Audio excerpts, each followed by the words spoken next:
Greetings, YouTube! The Doctor is in! Dr. Urius Papers here, coming at you with another commentary on Dungeons & Dragons, and welcome to the channel that takes power gaming to the next level.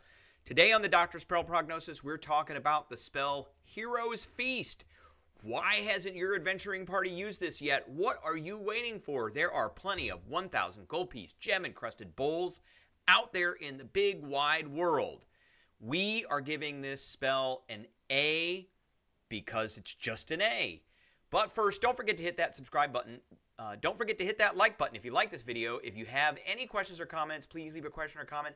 Don't forget to hit that notification bell so you know when I've got another video coming out. All right, let's take a look at this spell. It is a 6th level spell in our series of 6th level spell reviews. It is only usable by clerics and druids. I am pretty sure the only reason I am giving this, and of course this is my opinion, the only reason I'm not giving this an A+ or an S is 1, it really cannot be used in combat, and 2, it has a material cost, which can be pretty hefty and is pretty hefty. So casting time in 10 minutes has a range of 30 feet. That doesn't really matter because it is a spell that is cast outside of combat. It's best because of its duration. It doesn't need to be a near combat spell, which is great. It does have a verbal, somatic, and material component, and the material component is a gem-encrusted bowl worth at least 1,000 gold pieces, which the spell consumes. So how many 1,000 gold piece gem-encrusted bowls are out in the world? As a dungeon master, you need to start thinking about that and thinking about supply and demand, where they're going to be, if the players are going to ask for them, because they're going to want to use this spell a lot because of what it does. If you haven't watched Campaign 1 of Critical Role, go back. I'm sure there's a YouTube video out there. Search it, and you can find how many times did that group use Hero's Feast, because it was at least every other session. As soon as they got access to it, they were using it all the time, and it kind of became a joke as to where they were getting their gem-encrusted bowls or gem-encrusted goblets from.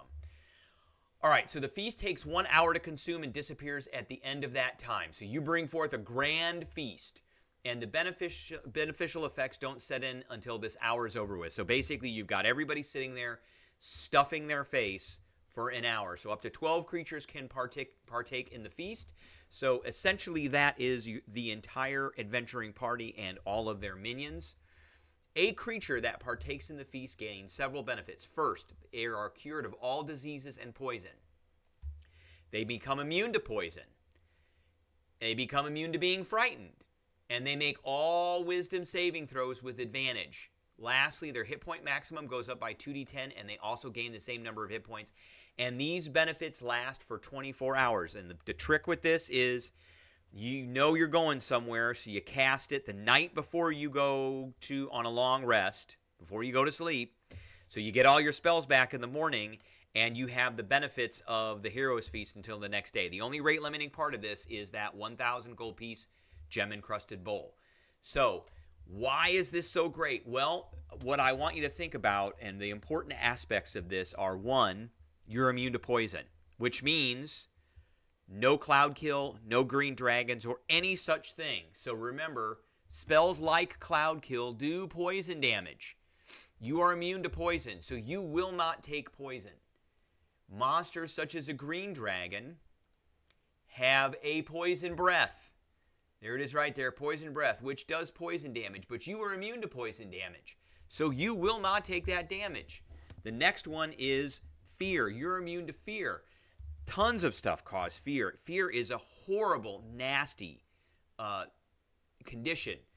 So if you're frightened, you have disadvantage on ability checks and attack rolls, and you can't move toward the source of your fear.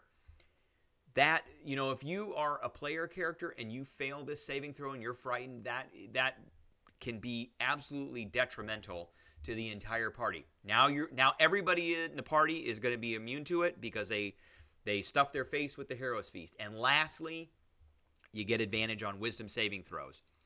And again, I got the list here of all the spells that require a wisdom saving throw.